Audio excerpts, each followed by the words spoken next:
going on, everybody? Billy Ritchie here, Friar Podcast. You guys know the deal.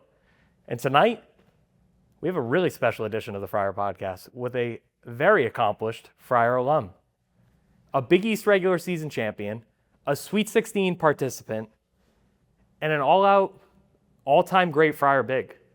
Ladies and gentlemen, excited to have a conversation tonight with the man they call Cheese, Ed Croswell. Eddie C, what's going on? What's going on, Billy, man? I'm happy to be here. I'm glad, my guy. This has been in the works for a little bit of time, and I'm glad we can finally put it in motion. But before we get into anything about your days at PC, I want the fans to know about your life growing up in Philly.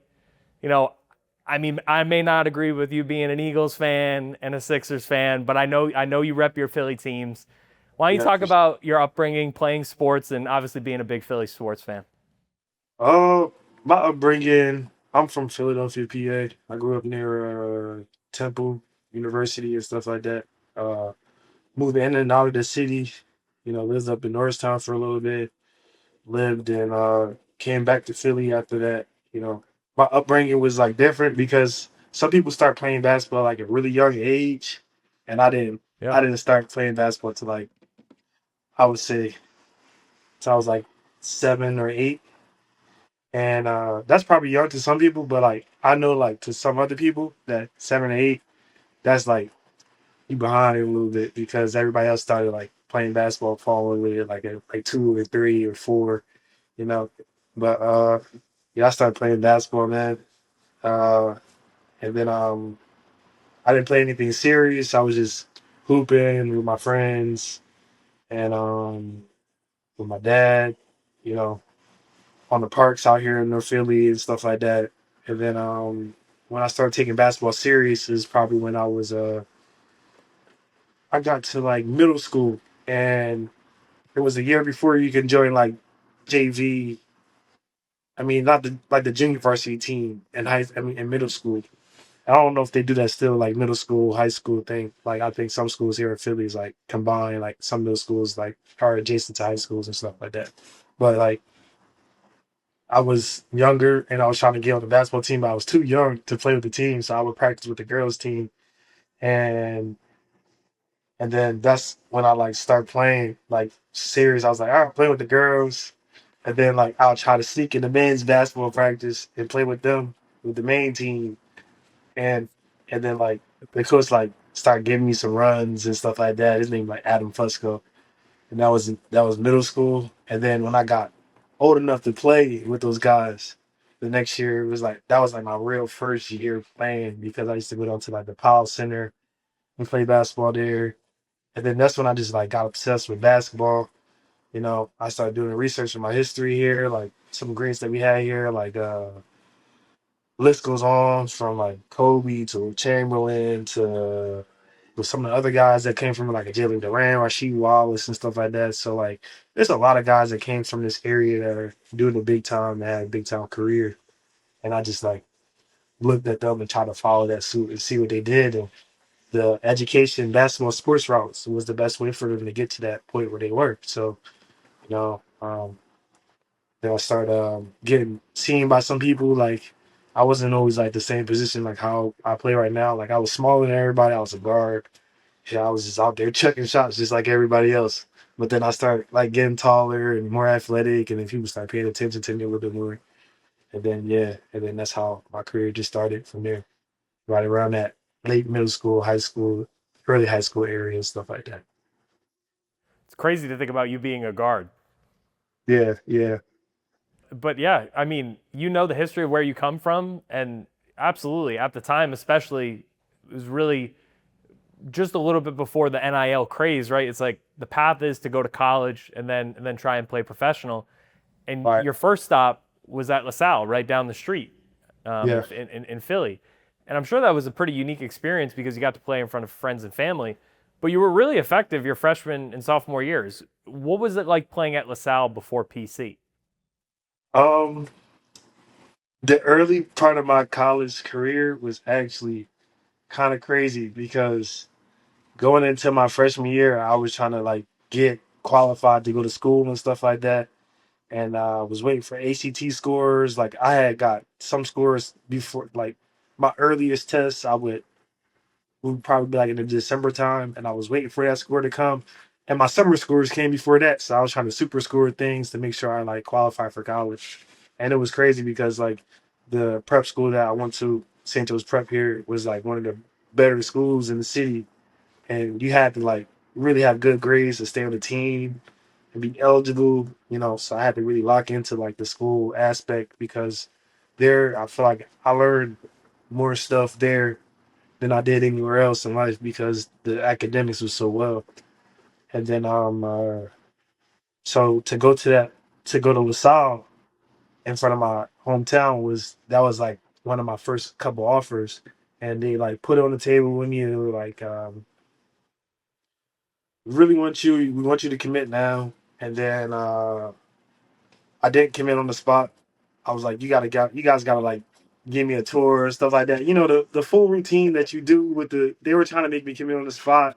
Yeah. It's like, you gotta you gotta show me like what the school is about, you know what I'm saying? Because it is other people that's recruiting me, Yeah. you know? But they just thought it was his hometown. Like they just like, we could do this, make this exchange, like this kid could be here.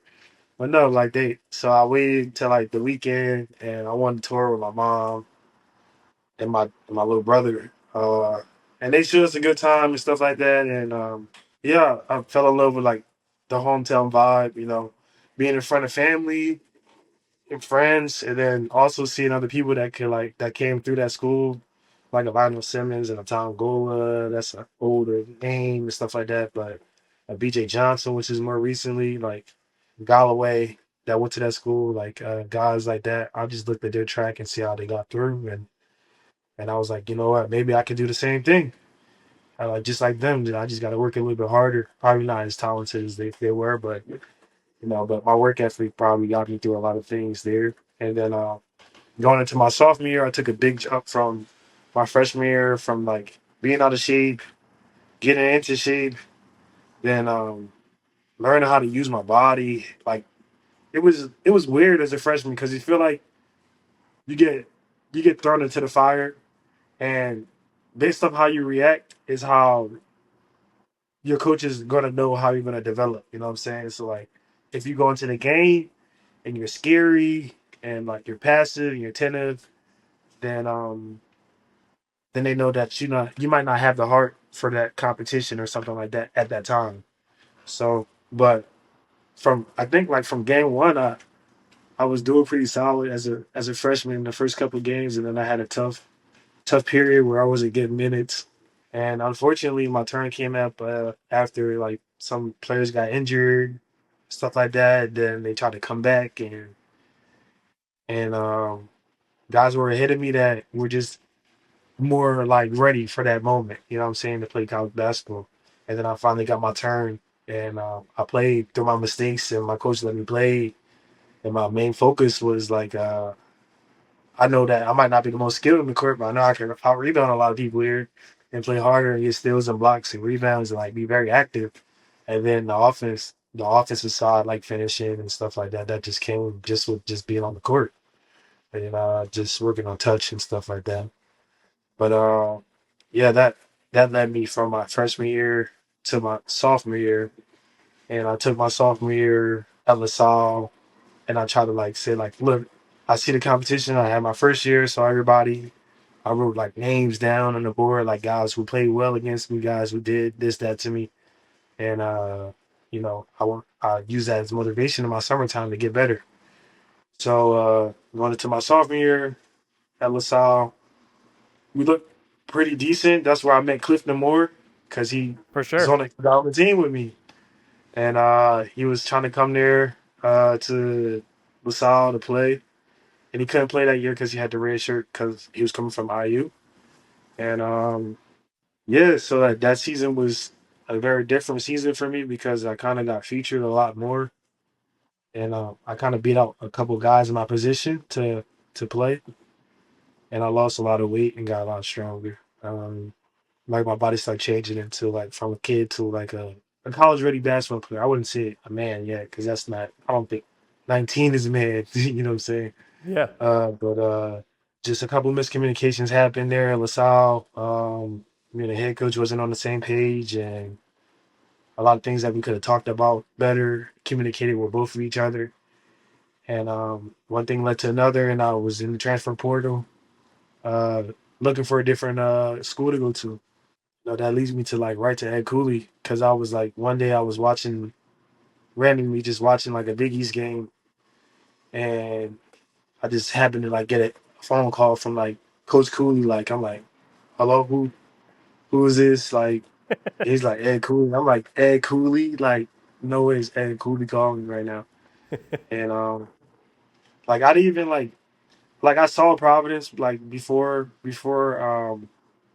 with Chris Dunn when I was like young, but like it's just like out of my region. So like I didn't like really know too much about Providence until like I got to like digging in deep into the history and stuff like that. And yeah, he called me one night and he was trying to have me come up and watch a Big East game at MSG. I think it was like with the Pipkins team and stuff like that. And they were doing really really good because I seen like they turned around the season and stuff like that. And yeah, I was gonna catch the train up to MSG to watch them play in the Big East tournament, which they probably did really good if they didn't close down the game for COVID. You know what I'm saying? And they closed down that basketball game before COVID, and I was going there to watch the game. And yeah, Yeah. we had to like reconvene things and stuff like that. Like the world stopped, and everybody had to like make sure like the health was right and stuff like that. But at the same time, like Coach Cooley and Coach Battle was still like recruiting me to come to Providence and stuff like that. And that was like right before like the transfer portal thing. He even got like Yeah. popular and stuff like that. And like I felt like right when I was about to commit to Providence and I committed, the transfer portal just went crazy. Like everybody was in the portal that year. And that was like the transfer. I feel like that was the start of like the transfer portals, the fifth years, the and stuff like that with COVID. Yeah. And that led me into Providence. So the decision to come to Providence, Ed Cooley reaches out to you. You're like, wow, Big East, upgrading Yep. league, Yep. and you couldn't have possibly imagined what was to come next, right? I mean, when Justin and Al got to campus, I've talked with a lot of guys on the team, like we've chatted about previously. What was the vibe like when you guys all came together in that off season? The vibe that all season, I was just like me knowing from the first year that I had at Providence and like how coach really challenged me to like to get better and stuff like that and get in shape and get better at basketball. And I had somebody in front of me, Nick Watson, playing in front of me. I had a lot of challenges like because not only was coach was trying to play me in that five position, he was trying to play me in the four position too. So then I had a Noah Horkler and a Jimmy Nichols in front of me. You know what I'm saying? So it was just like to know the amount of competition that was in the room, we're all just like sizing each other up like, all right, so like how is this gonna work? Are we gonna like who's gonna beat out who's like and then in the process of that we became friends because like the competitiveness was there and we was just like competing with each other and talking about our past and when we grew up and we knew somebody that knew that player and stuff like that and it was just like all right, like Coach Cooley's bringing in these guys. The fans want us to do better.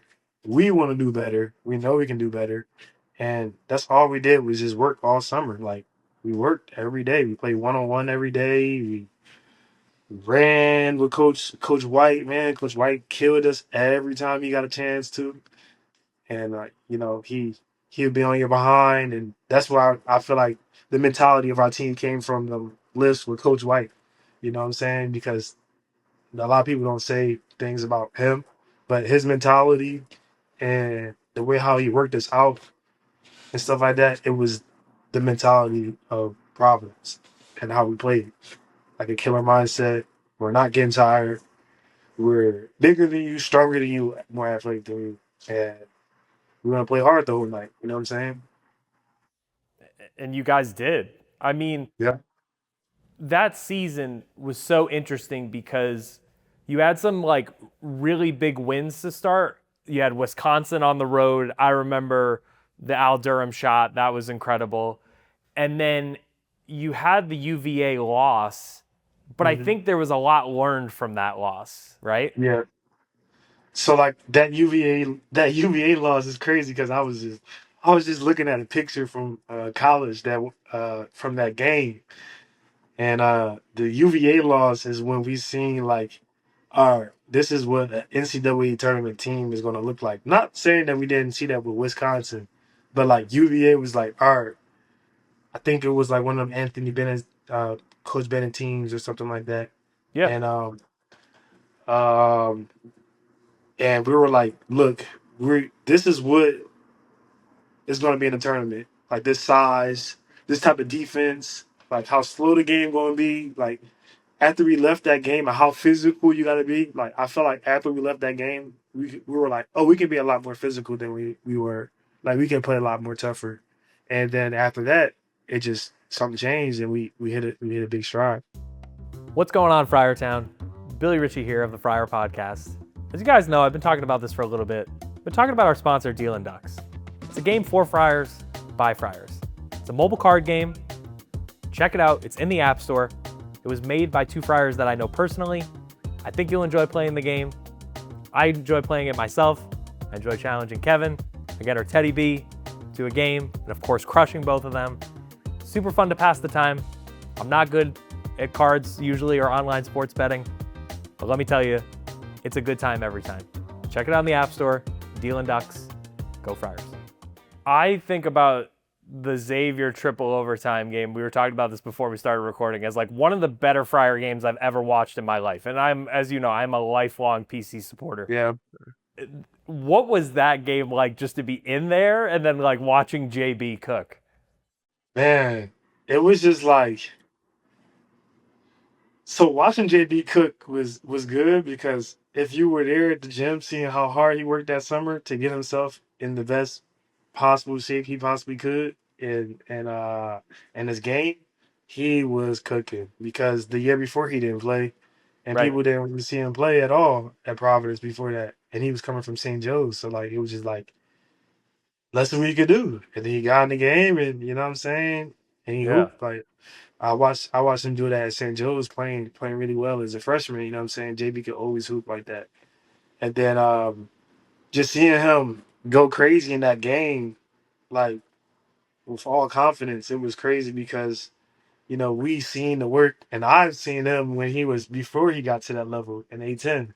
You know what I'm saying? So it was just like I know he was there for that moment and we were all there for that moment for him and we were all there for the moment for the win too because we had a mentality where the next guy up got to step up and play good. You know what I'm saying? We was dealing with injuries. Like Noah was hurt. He played hurt through that game, Yep. and we had to change the lineups up a lot and stuff like that. But that game was like really fun to play, and we got it done out there. You did, and you guys had a stretch of wins. If you just look at the ESPN game log, it was like win, W, W, W, and then it led you to something that, I mean, I was at the Big East regular season championship game, and I kissed the floor at the end of the game because I dreamed about that my whole life, being a fan, that we would have a Big East regular season championship on home court. Like the 94 team, shout out to them. I was too young at that point. I was born in 92, so I don't really remember that. But for you guys, winning a Big East regular season title at home with a bunch of guys who had stayed at the program like Nate Watson and AJ Reeves, guys who had fought through injuries and adversity, yeah, you definitely still think about it all the time, right? Yeah, it was an insane moment because it was like so many stories that you could just look at, like that collided that day to that moment. You know what I'm saying? Like you could even go to like Noah Horkler's story, like where he started off at to come to like that point and the level of basketball he was playing at and the opportunities that were made for him after that. Or AJ, you know what I'm saying? Going from having a great freshman season and then mediocre and then back to, having a great, you know what I'm saying, senior season, you know what I'm saying? It was like a lot of stories that were involved in that play that made that moment special. And also like for Nate too, it was like he was a fifth year guy. He came back from not trying to draft that year. which he probably could have tried to draft after his real senior year and Yeah. went somewhere high level to play. And yeah, it meant a lot for him because he took a sacrifice on his career to come back because he didn't know what could have happened that year. It could have affected him, and he was rewarded greatly for it. You know what I'm saying? We were all rewarded greatly for that moment, and it changed so many people's lives from that school because I think that we all had something that we could hold on to and like believe on. You know what I'm saying? We all just believed that it could happen, and it just happened. It did. I mean, you're bringing me. It's like bringing me back into the moment right now. It's crazy, but let's talk about the NCAA tournament, right? Let's talk about San Diego State, Baylor Shireman. I mean, kind of crazy to see what he's doing out there these days. Yeah. Richmond, and Yeah. then of course the Kansas game. But let's talk about San Diego State and Richmond first. People, obviously they remember the Creighton game, the Big East regular season title game, but also you guys played Creighton in the Big East tournament. Didn't go as well. Did that motivate you guys going into San Diego State and Richmond? Because you blew the doors off of Richmond and San Diego State. People doubted you guys, and again, you made a statement. Yeah, I think people weren't like buying the fact that how old we were as a group. Like the average age was old, and they kept like.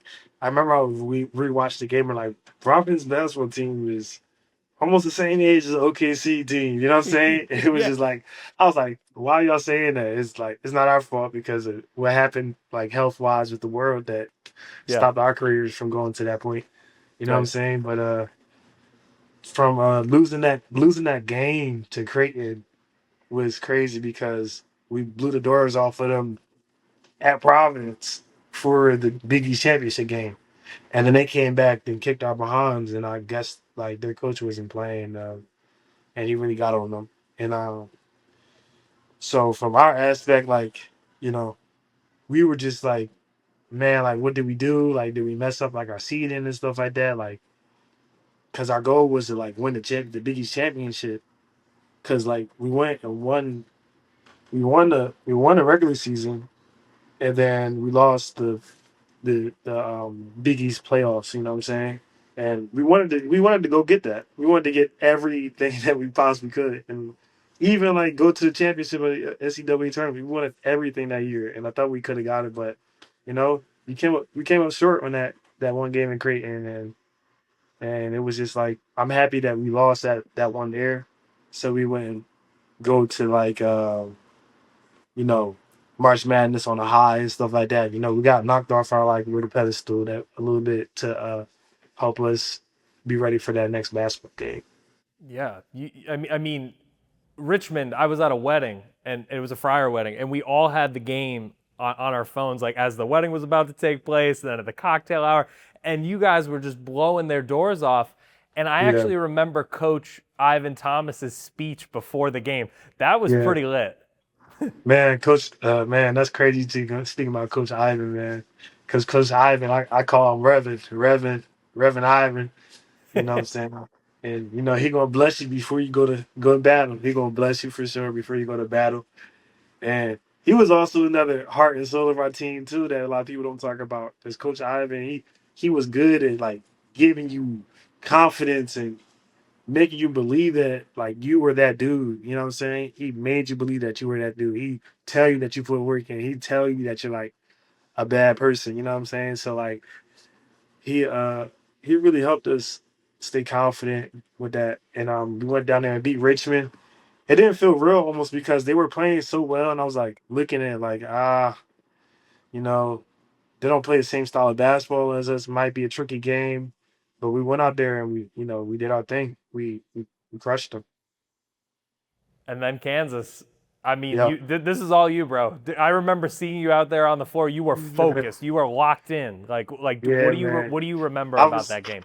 I I was just like, dang man, we came this far at that point, and like, what's the point of us like being scared or like what I'm saying, being timid about playing right now because this is what we wanted. Like the stage right there is set for us. Um, it was only like what after the Sweet 16, it was an Elite Eight, and then the Final Four, and then now you're in a championship game. You know what I'm saying? So like three possible games we could have been NCAA champions if we took care of business that game. But I was just like, you know what? We play so hard, we practice so hard, we train so hard, we wanted it so bad. Like, why not just play basketball at this moment? It's just basketball, and like the stage was the stage, but at that point it was just basketball, and I just was trying to give as much energy as possible to my teammates. Yeah, I mean, it's certainly a game. It goes down in Friar history, but the whole season does in general. I mean, so many fans still come up to me at games now, and there's just a huge smile when they talk about your team, how connected you guys were, how you did play for each other, the next man up mentality, and then you come back for one more year. And man, I mean, you had 8 double doubles that season. You averaged 13 and 7. And I remember some of the bigger games. I remember you had 20 and 10 against Nova. I'm sure that felt good, hitting up Philly with 20 and 10. I remember you had 17 and 13 against Xavier. I remember you had 21 and 9 against Seton Hall. Yeah. What was really clicking for you that last year, that senior year? Because your growth, it was just great to see. That last year, for me, honestly, I just looked at it as like, I wasn't gonna have Nate in front of me anymore, and I'm just looking around like, all right, somebody got to like be the big guy now. You know what I'm saying? Like the guy down low for us, and that was development. I spent a lot of time, Coach Battle, in the summertime, and we like really developed that year, like working on my touch, becoming a pro. Working on my body and stuff like that, and training, doing boxing and stuff like that up in Providence area, over in Cranston and stuff like that.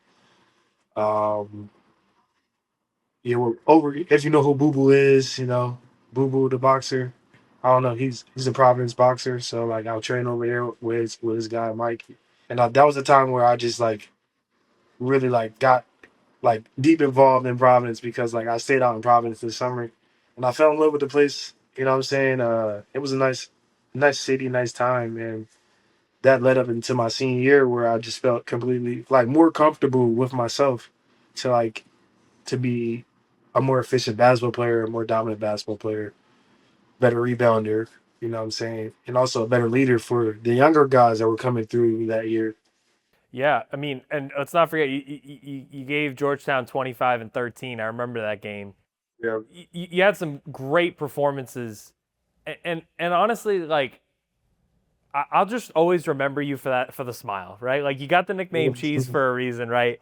And Yeah. we were talking about this, and you may need to tell the viewers how you got that nickname, but you really did transcend Friar generations, right? You had the Sweet Yes. 16 team here, of Al and Justin and Noah and Nate and AJ, and then you joined a team of Bryce Cotton and Devin Carter and Jaden Pierre, and you just fit in with both of those teams.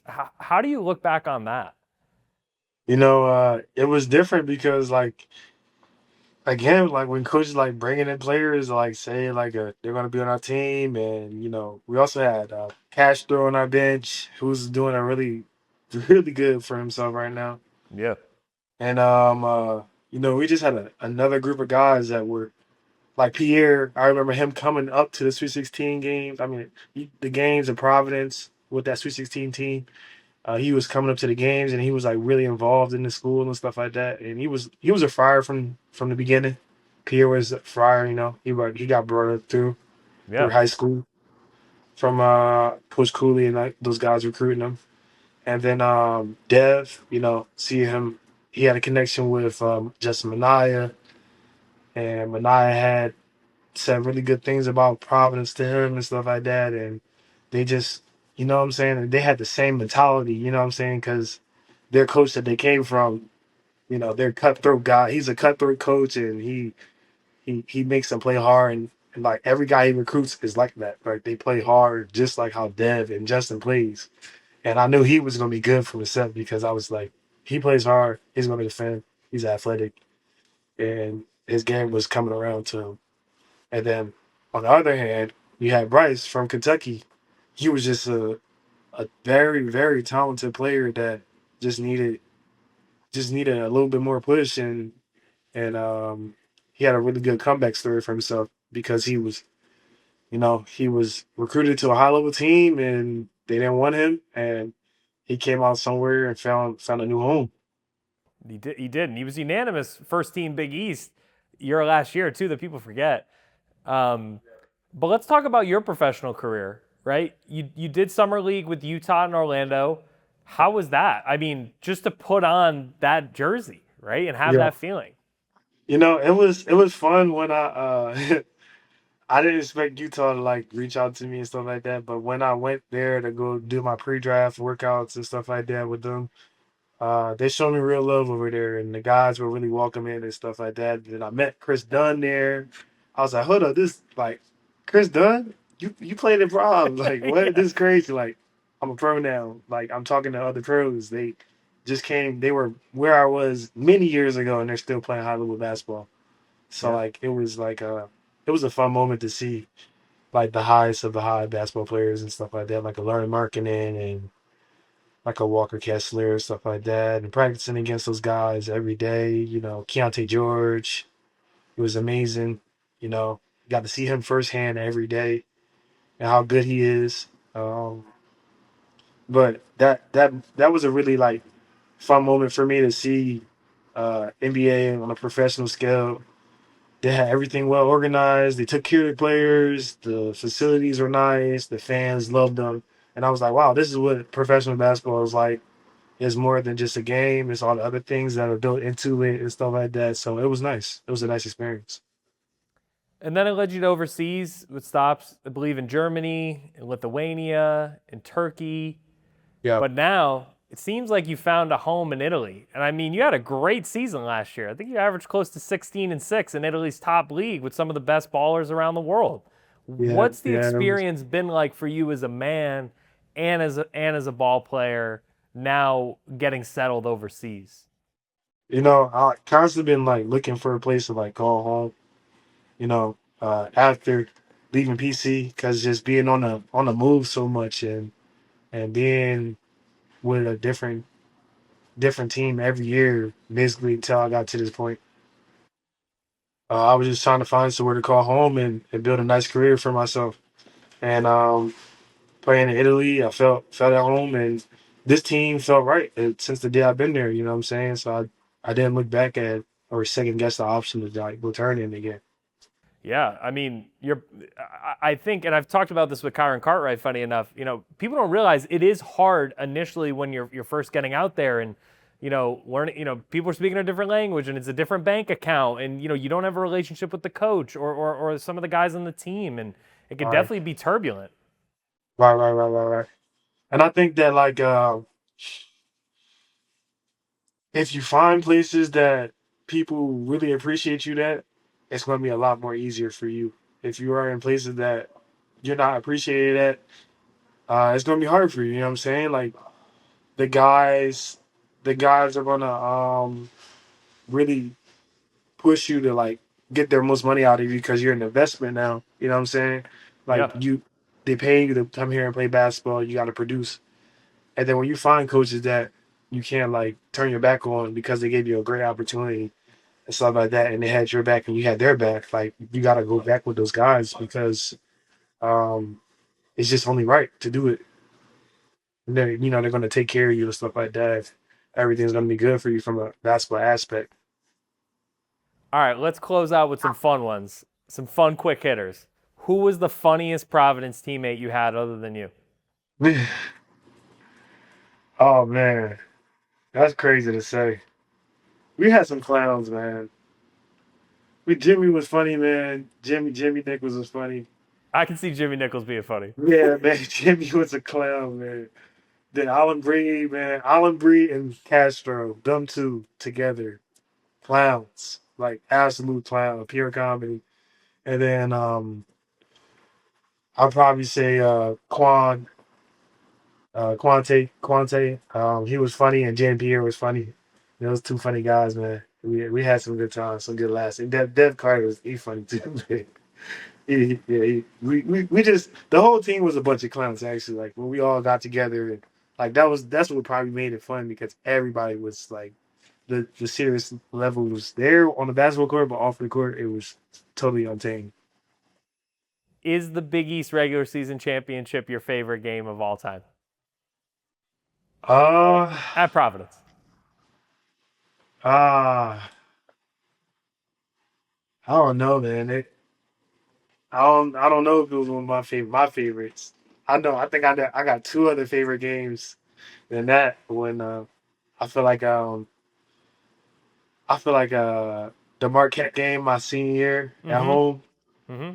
that was one of my favorite games. And shoot, I'll probably say Texas Tech was one of my favorite games I played at Okay. TC. Okay. And then That was rocking. That game was rocking. also the Kansas game. The Kansas game is probably one of my favorite games. But like a celebration of the team and stuff like that.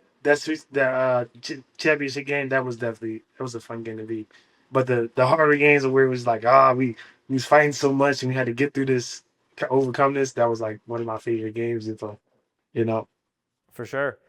And let's round it out with this. Any last words for the Friar family? Uh, I miss you guys. I wish we could get together again. You know what I'm saying? I wish that I had the time to come and catch a game during the season, but you know how things are with playing your professional career and stuff like that, and we don't get that much time to come over back home. I see you guys doing your thing up there. Y'all making some good moves. Y'all doing a good job up there. Steve Knapp is doing a good job up there and stuff like that. Uh, yeah, man. And then the Fire fans, stay behind the team and stay with us. You know what I'm saying? We're gonna get it right. We're gonna be back on top one day. I'm pretty sure they're gonna get it right one day. I'm pretty sure they're gonna get it right. EC, I appreciate you. Again, I always think of that smile. I remember interviewing you after a game when I had just started the podcast over 6 years ago now. So I appreciate you for that, always showing love, and we wish you nothing but the best. You're Friar all-time great, and you'll always have a home in Friartown. Hey man, I appreciate that, man. Always go Friars. Yes, sir. Go Friars forever.